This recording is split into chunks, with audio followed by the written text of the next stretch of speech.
నమస్తే welcome to four sites TV. Congress leader మాజీ MLA Mynampally హనుమంతరావుపై BRS MLA Mallareddy కోడలు ప్రీతిరెడ్డి ఫైర్ అయ్యారు.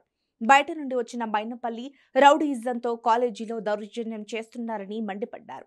పొలిటికల్ ఎజెండాతోనే యూనివర్సిటీలో ధర్నా చేశారని ప్రీతిరెడ్డి ఆరోపించారు.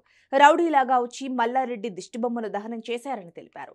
పొలిటికల్ ఎజెండాతో స్టూడెంట్స్ ని వాడుకుని ధర్నా చేస్తున్నారని, ఇలాంటి రౌడీయిజాన్ని తాము భరించబోమన్నారు. యూనివర్సిటీలో 70,000 మంది స్టూడెంట్స్ ఉన్నప్పుడు అప్పుడప్పుడు ప్రాబ్లమ్స్ వస్తాయని ప్రీతిరెడ్డి అన్నారు. హాస్టల్స్ ఫుడ్లో పురుగులు వస్తే వాటిని తాము సరిచేస్తామన్నారు. కాలేజీలో ఉన్న ప్రాబ్లమ్స్ తమ దగ్గరికి తీసుకురావాలి, అంతే తప్ప ధర్నాలు చేయవద్దన్నారు. స్టూడెంట్స్పై తమకు ఎలాంటి కక్ష లేదన్నారు. తాము చదువు చెప్పటానికి యూనివర్సిటీ పెట్టామని, ప్రభుత్వ జీవోల ప్రకారమే యూనివర్సిటీని నడుపుతున్నామని తెలిపారు. డీటైన్ సిస్టమ్ అనేది అన్ని కాలేజీల్లో ఉంటుందని చెప్పిన ప్రీతిరెడ్డి 25 మంది విద్యార్థులను మాత్రమే డీటైన్ చేశామని తెలిపారు. బీఆర్ఎస్ ఎమ్మెల్యే మల్లారెడ్డి కాలేజీ విద్యార్థులు ఆందోళనకు దిగిన సంగతి తెలిసిందే. మైసమ్మగూడలోని మల్లారెడ్డి అగ్రికల్చరల్ యూనివర్సిటీలో 3వ సంవత్సరం చదువుతున్న విద్యార్థుల పరీక్ష విషయంలో నిర్లక్ష్యం వహించారని విద్యార్థులు ఆవేదన వ్యక్తం చేశారు. గత కొన్ని రోజులుగా అన్నంలో పురుగులు వస్తున్నాయని చెప్తున్నా స్పందన లేదని ఆవేదన వ్యక్తం చేశారు.